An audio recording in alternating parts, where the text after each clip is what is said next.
आप देख रहे हैं देश का विशाल नेटवर्क इंडिया टीवी लाइव, सच्चाई की सही आवाज। 24 कड़ी विधानसभा पेटा चूंटણીનો મામલો આમ આદમી પાર્ટીના કડીના ઉમેદવાર જગદીશ ચાવડાએ કરી યુદ્ધના ધોરણે ચૂંટણી પ્રચારની શરૂઆત। આમ આદમી પાર્ટી વિધાનસભા ઇલેક્શન જીતવા માટે સ્ટાર પ્રચારકો ઉતર્યા મેદાને। 5 જૂન પર્યાવરણ દિવસ નિમિત્તે આમ આદમી પાર્ટીના કડી વિધાનસભાના ઉમેદવાર જગદીશભાઈ ચાવડાએ સૌ કાર્યકર્તાઓ, હોદ્દેદારો તથા આગેવાનો સાથે રહીને વૃક્ષારોપણ કર્યું હતું।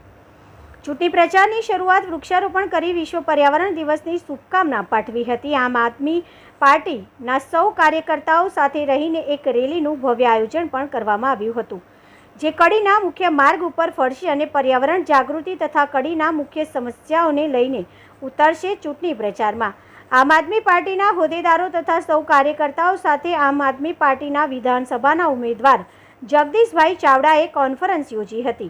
બ્યુરો ચીફ વિશાલ પંચાલ, મહેસાણા। કડીની સર્વ જનતાને મારા નમસ્કાર। હું જગદીશ ચાવડા।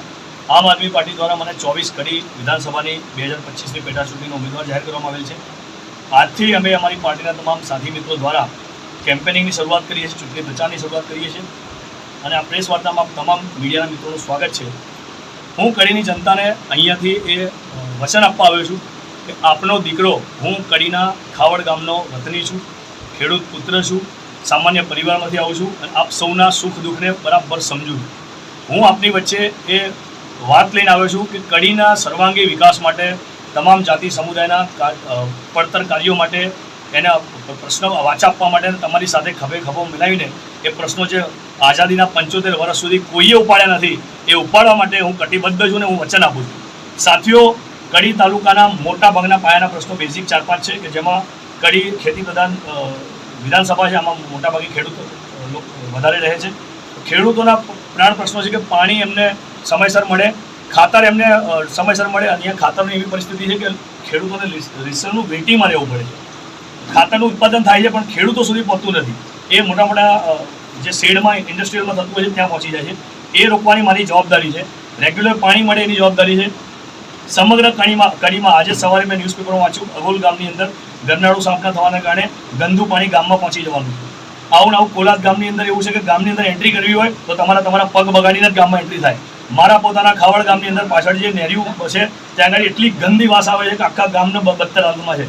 આવા તો કડીની અંદર અઢળક ગામડાઓ છે જ્યાં બિસ્માર હાલતની અંદર રોડ, રસ્તાઓ અને ગટરના નાળા પડ્યા છે અને સ્થાનિક તંત્રને એની કોઈ પડી નથી। અને કડીના કોઈ પણ ધારાસભ્ય, પછી ચાહે અહીંયા બંને પાર્ટીને આપણે સત્તા આપી ચૂક્યા છીએ, તો કડીના કોઈ પણ ધારાસભ્ય હોય, એ કોંગ્રેસના હોય કે ભાજપના હોય, એ લોકો જો તમારા પ્રાણ પ્રશ્નો ઉપાડ્યા હોત તો કદાચ તમારા આ ઉમેદવારને એમના પોતાના ગામમાં તકલીફ ના પડી હોત અને મારે આ ઉમેદવારી ના કરવી પડી હોત। જો વ્યવસ્થિત શાસન થયું હોત તો કડીના એક સામાન્ય પરિવારના દીકરાએ આ રાજકારણમાં ઘૂસીને આ બદલાવ લાવવાની જવાબદારી ના લેવી પડી હોત। તો હું કડીના તમામ 3 લાખ વોટર્સને અને કડીની તમામ જનતાના આસપાસના તમામ લોકોને આહવાન કરું છું કે આપ મને એક મોકો આપો।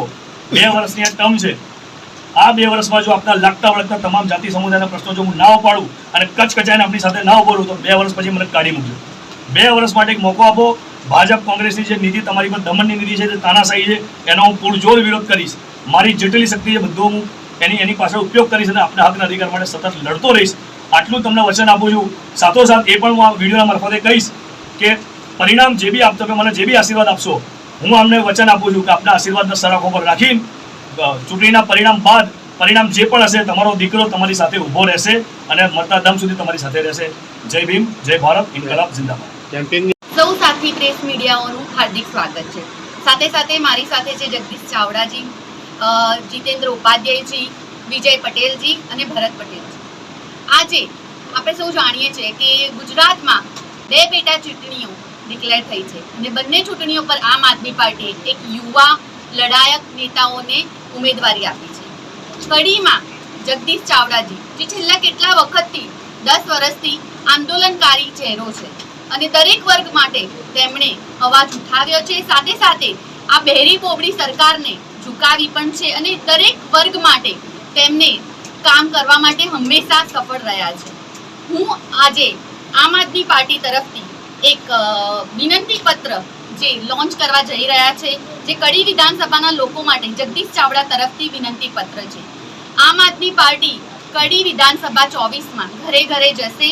લોકોને જગદીશ ચાવડાજીનો શું વિચાર છે, આમ આદમી પાર્ટી જે રોડ રસ્તા, સરકારી શાળાઓ, આરોગ્ય, શિક્ષણ વગેરે જે બેઝિક મુદ્દાઓ છે એના ઉપર કામ કરશે. તેમજ આઝાદી પછી વર્ષો પછી પણ ભાજપનું શાસન હોય કે કોંગ્રેસનું શાસન હોય, પણ કડી ક્યાંક ને ક્યાંક કડીની જનતાઓ વંચિત રહી છે એ મુદ્દાઓ ઉપર કામ કરશે. અને કડીની જનતા જગદીશ ચાવડાજીને જો વિધાનસભા સુધી પહોંચાડશે તો તેમના વચનબદ્ધ રહેશે.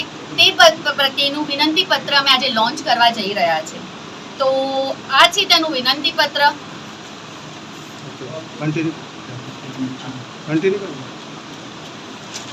જેમાં જગદીશ ચાવડાજીએ અમુક મુદ્દાઓ લખ્યા છે કે તે કડીના જ રહેવાસી છે, તેમનું ભણતર, સાથે સાથે તેમને કેટલા વર્ગ માટે કાર્ય કર્યા છે, કયા આંદોલનો કર્યા છે, અને જો તે જીતશે તો કયા મુદ્દાઓ પર કડીની જનતા માટે કાર્ય કરશે તે વિનંતી પત્ર છે. ઇગ્ના કેમ્પસ છે કડીમાં, એમાં છેલ્લા લગભગ 13 વર્ષથી મેનેજિંગ ડાયરેક્ટર તરીકે કાર્યરત છું. એટલે શિક્ષણ સાથે જોડાયેલો છું. આમ આદમી પાર્ટીમાં 2021થી જોડાયેલો છું. એજ્યુકેશન સેલ પ્રમુખ હતો. કડીમાં લગભગ 12 વર્ષથી હું અહીંયા 12-13 વર્ષથી આવું છું. એટલે ઘણા બધા મુદ્દાઓ કડીના છે.